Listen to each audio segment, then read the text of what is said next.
Hey guys, wanted to take some time and first say how sorry I am for your loss. Your dad was one of my favorite people on earth, and I was hoping to leave about 10 o'clock today and was unable. I'm actually, I don't know if you can tell it, my voice a little under the weather. Family's had this bug for a while, and it's lasted about 2 weeks per person, so I didn't want to bring it up. But at the same time, I wanted to share some feelings with you guys and some memories that I've had actually over the last couple days, 2 of the last 3 days. I've laid in bed and just been overwhelmed with some of my favorite memories that I've ever had. It was hard to go to bed because I was partly emotional, partly just enjoying reflecting back on some of the fun times we've had. And I think most of us can agree that we grew up in paradise. I share the stories of living in that neighborhood with friends and family, and I don't think most people believe me. Well, some of the stories may be fabricated a little bit, but it was paradise. We had so much fun, and I'm going to share memories. And this video won't be too long, but I'm going to share memories of your dad, but also want to share memories of just memories I've had with Oriskis in general, because they're very precious to me.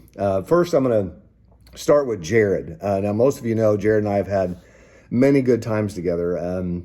I can't tell you how many times we shot guns on your back property. There's probably tens of thousands of BBs in trees and telephone poles and carcasses of dead birds somewhere on the property. And I think we've even shot a couple cows or two in the butt. We've had a lot of fun. Now, as you know, Jared and I were perfect children. We were the ones in the neighborhood that had halos around our heads.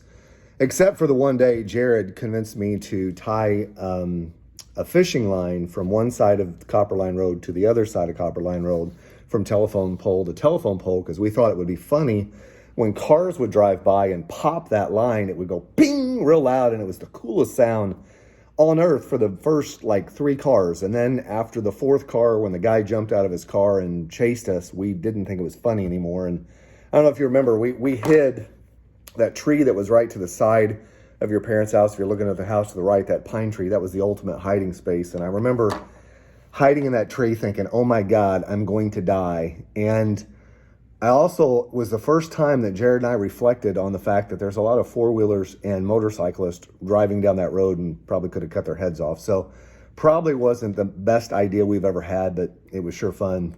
I could go on forever about the mischief that we've caused, and just know this: Jared was responsible for most of the bad stuff. I was the good kid in the neighborhood. Some of the memories I have of you guys were your super cool cars. I'll never forget Jeff's blue and white Cutlass, I think that's correct, and Jay's copper colored or kind of brownish coppered colored Cutlass. I remember, I don't think you guys realize what it meant for a 11, 12, 13-year-old boy, or however old I was, to sit in the garage with you guys while you were working on those cars and just watch you do that. It was, and you guys were so welcoming that whole time, and I just loved it. And I kind of, I'll be honest, I idolized you guys. One, because I think you had the hottest girls I'd ever seen, hottest girlfriends I've ever seen in my life up to that point. And I actually look forward to every time you had a girl come to the house. I always wanted to be there, because obviously as a kid that was something fun for me. Now, Jimmy, I remember when you went away to college, I remember bragging about me knowing a college football player, and I think at that time you were the biggest human being I had ever met, and we talked about how massive this big football player Jimmy was. And I'm gonna go back to Jared really quick too. I'll never forget, Jared and I hadn't seen each other for about 6 months. I think it was in high school sometime. And Jared was always 3 or 4 inches shorter than me, and not scrawny, but not a very big kid. And I remember him coming to the house one time for one of our backyard grill outs. I think the kid grew 2 feet and gained about 50 pounds of solid muscle. And I was like, holy crap. You guys all remember that big, huge growth spurt at Jared. And I never forget the thought of him playing for Ball State and having to be across the line from him. And it was like, God, what power that he had. And so anyway, I could share 1,000 more stories, but wanted to share a few about your mom and your dad. Not just your dad, because your mom was a very special person. I call her Mom Judy too, I guess. I remember, the thousands, or maybe not thousands, but the hundreds of peanut butter and jelly sandwiches and Tortino's pizzas that we ate in that kitchen.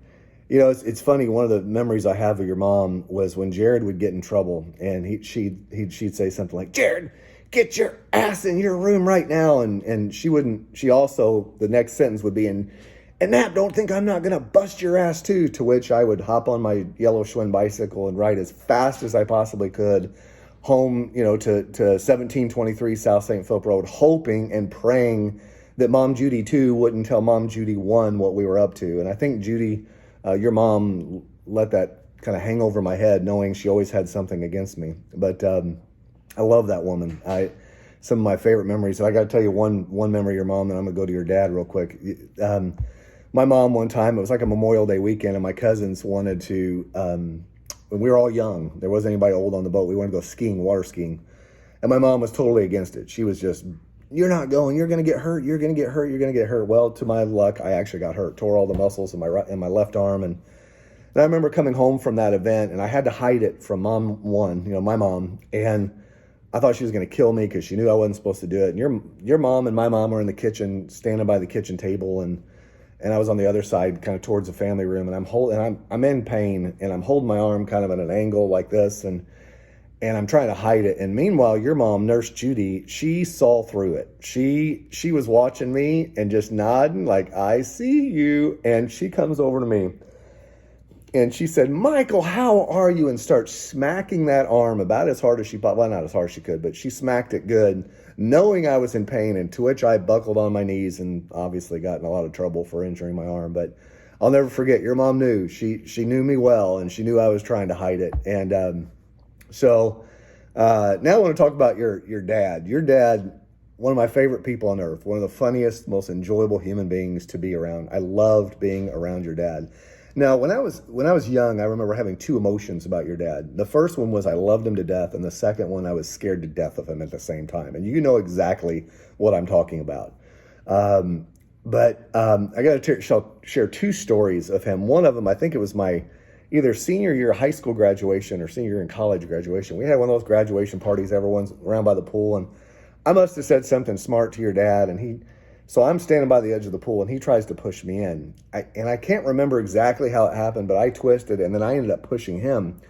Well, there's a ledge on the pool, and it was like one of those slow motion events. And I remember your dad walking on that edge of the pool and slowly fading into the pool and finally falling in the pool. And he's got all his clothes on. He's got his wallet in his pocket. He's got his watch on.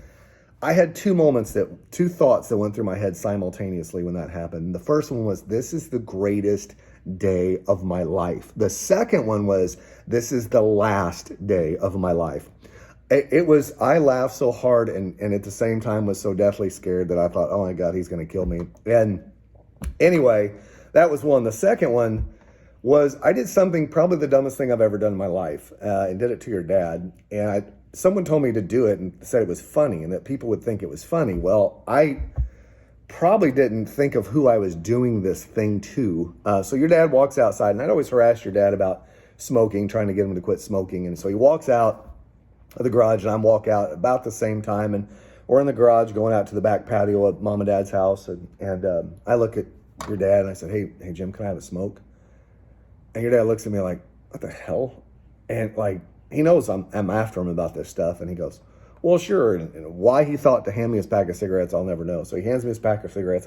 I shake him, you shake him, and I grab one, and I look at it, I stick it up my nose, and I stick it back in the pack, and I shake it and grab another one, and oh my God, I was for certain that was the last day of my life.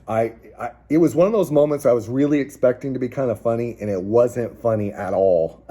And he goes, I'm going to kick your ass, Nap, or something. I can't remember the expression or whatever he said, but man, I always loved him messing with me and me messing with him. And God, I could sit around for hours and hours and hours and hours and just hang out with our parents and listen to their stories. And man, I would laugh, and I just, my favorite memories of all times. And I want to say how proud I am of you guys. You guys have just turned out to be just incredible guys. And, all my life I idolized you guys. And I can still say to this day that you earned that, because you guys have been, the best friends we've ever had. I mean, we've really been blessed to have you guys in our lives, and blessed that the Roriskis and the Knapps are one and the same family in many ways. And just know that we're praying for you. I wish so much that I could be there. You don't want to get this raspy stuff. I'm hoping to be there at the end of the month, maybe. And maybe I can catch up then somehow, but I would love to hear from you guys.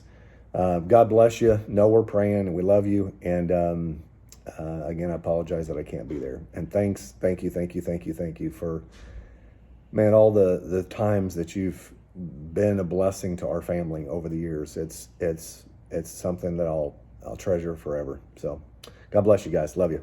Thanks.